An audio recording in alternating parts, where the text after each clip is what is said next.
नारायण नारायण। आज का विषय है नाम ही परमेश्वर से भेंट करा देगा।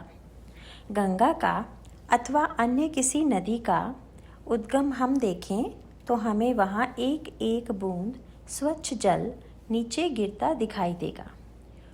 पूर्व पुण्याई के कारण जीवन में परमार्थ का उद्गम भी ऐसा ही छोटा किंतु स्वच्छ हुआ करता है। फिर आगे उस स्वच्छ झरने का नदी में रूपांतर होता है और अनेक स्थानों से बहते जाने के कारण उसका पानी भी कुछ गंदा हो जाता है।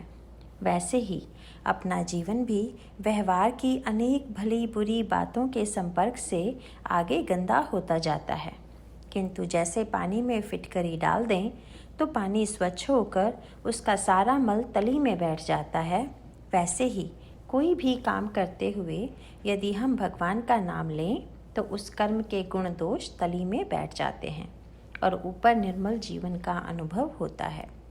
कोई भी दाढ़ी वाले साधु महात्मा आकर कहने लगें कि परमार्थ ऐसा है वैसा है, तो तुम उससे सीने पर हाथ रखकर आत्मविश्वास से कह सकते हो कि नाम के बिना परमार्थ संभव ही नहीं। कर्म करते हुए नाम लेकर संतोष में रहना ही परमार्थ है। भगवान से प्रेम होने के लिए, उससे अपनत्व पैदा होने के लिए नाम जैसा साधन नहीं है। केवल अपनत्व में कितना प्रेम होता है। देखो, एक लड़का अपनी माँ के पास रहता था। बाद में उसकी शादी हुई। उसने पत्नी को अपनी माना और उससे प्रेम हो गया।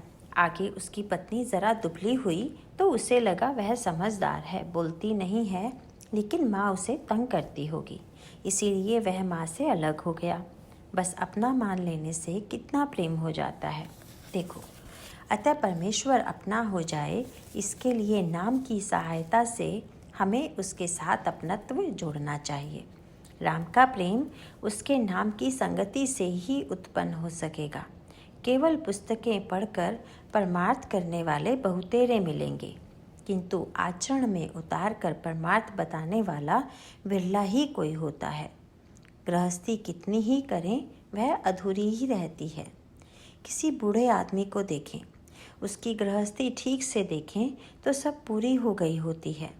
बाल बच्चे होते हैं, सभी तरह से वह सुखी होता है, लेकिन मरते समय कहता है, नाती का जनेऊ देख लिया होता तो अच्छा होता। इससे समझने में आता है कि आदमी वासना में कितना उलझा रहता है। गृहस्थी कितनी भी करें वह पूरी होती ही नहीं, वह अपूर्ण ही रहती है। मनुष्य के हृदय की आकुलता परमेश्वर के बिना शांत नहीं हो सकती। उसे जीवन में संतोष केवल परमेश्वर की भेंट से ही हो सकता है और इसलिए आरंभ से नाम का पल्ला पकड़ना चाहिए। इसका पूर्ण विश्वास रखो कि यही नाम आपको मृत्यु के समय परमेश्वर से भेंट करा देगा। नारायण नारायण।